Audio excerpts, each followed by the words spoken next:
The numbers are in, and it's quite alarming. The latest population figures continue to show a massive population exodus from California. Coming up, we'll share the numbers with you, tell you what's driving it, and what the ultimate impact will be to you and every Californian real soon.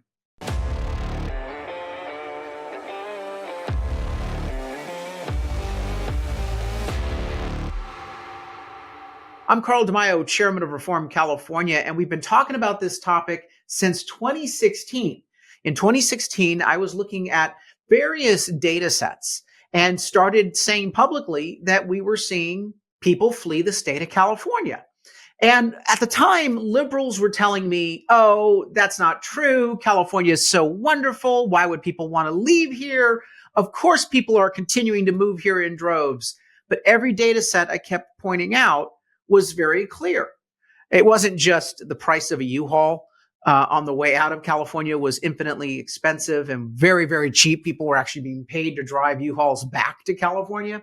No, it was actual data sets from the Census Bureau and a number of other data sets that continue to suggest that people were fleeing the state. And of course, everyone had their own anecdotal experience of having a friend or a neighbor or a family member up and leave. And of course, many of us were starting to get the idea, should we leave? Starting around 2015, 16, 17, 18.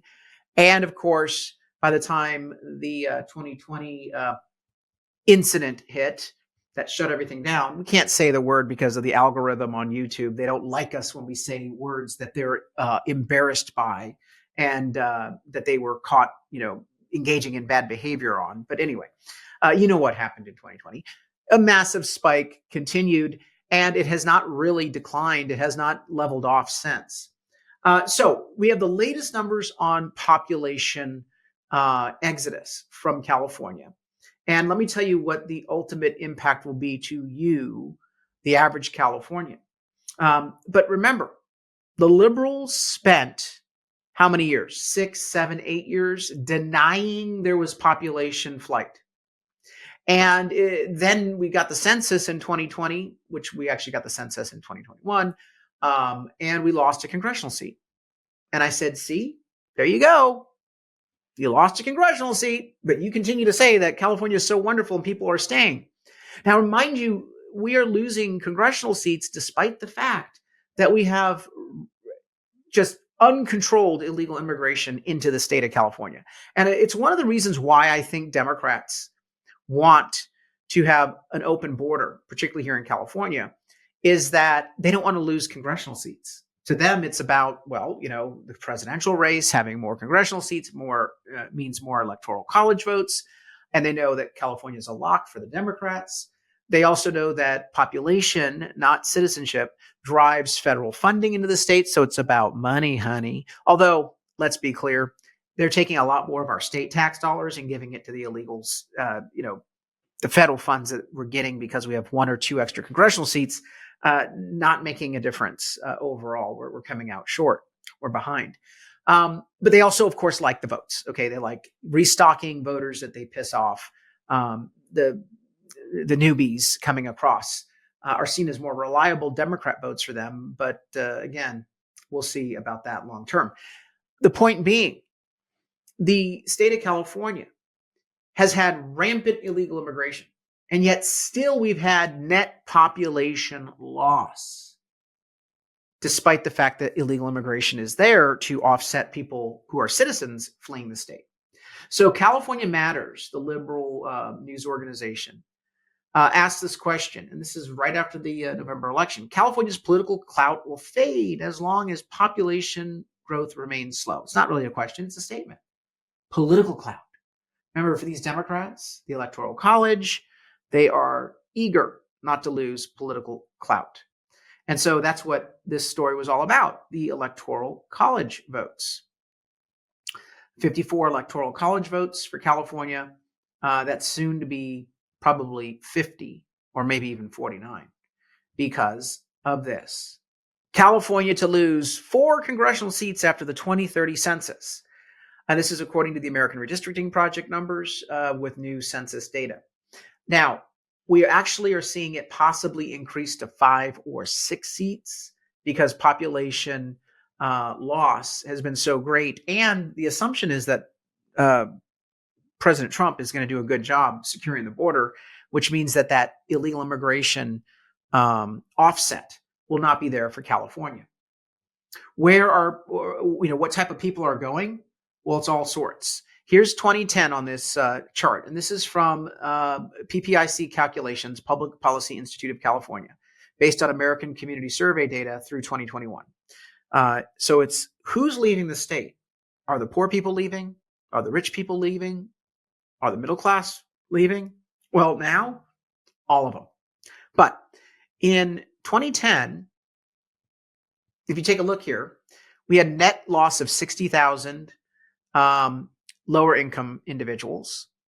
And that's continued to be, net loss of lower income individuals out of the state to 100,000 in 2021. They just simply can't afford to live here.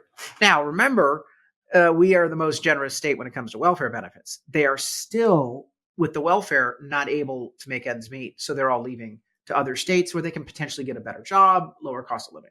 So that is striking. The middle class started out as a little bit of loss, about 20,000 in 2010, and it never did abate. We just kept shedding middle class families, such that now it's, again, almost 80,000. How about the higher income? Well, for a time there, we had more higher income people moving to California. 2011, 12, 13, 14, 15, 16, 17, 18. Lord knows why they would move here. I mean, seriously, you're smart people. You should figure out that there's a bunch of people leaving and the cost of living out here is crazy. But they probably thought, oh, no. It's woke and it's sunny out there. It's going to be wonderful. It's nice and blue. Yep. How's that working out for you lately? Ooh, no. Look at this rapid decline to 2021. So how does this impact you? I'm glad you asked. As wealthy people flee the state, there will be less tax revenue in state coffers. The wealthy people, because California's dysfunctional income or tax system, the very rich are accounting for about 50% of our income tax revenue. The top 2% of earners in California are responsible for 50% of our state's income tax revenues. It's insane, absolutely insane. And so with those folks leaving the state, there's less revenue coming in, which means you are going to have more pressure on your pocketbook because two things will happen. Either the government's going to have to cut back on certain things that they offer everyone else, which, again, these Democrats don't like cutting spending. So they'll borrow, and you'll be on the tab for that. But second of all, they are going to raise your taxes. They're going to find any way they can to offset the fact that all these rich people fled. And look, a whole bunch of other people are fleeing at the same time. So when you lose these other taxpayers as well, yes, they may not be drawing as much welfare for the low income public assistance, but you're also losing all of that tax increment at the same time. So this is significant here. And it is going to have an impact on your quality of life by having less services, higher cost of living through higher taxes, mandates, and fees. We'll also, as the Cal Matters report reflected, we'll end up losing congressional seats, which means California's voice in the national election and California's voice in Congress will be diminished. Now, a good number of those seats will probably come from Democrats. I mean, this is so hilarious in that the population shifts are going away from the blue areas of California, whereas red areas, in some red areas are actually gaining a little bit of population because, it's more affordable there. People are not as concerned about local elected officials being woke and liberal and crazy. But it's really having an impact in the blue areas along the coast, San Francisco, the Bay Area in particular, where we've seen a lot of population declines. But in a lot of urban areas that are blue, they're shedding population quicker than other areas of the state of California.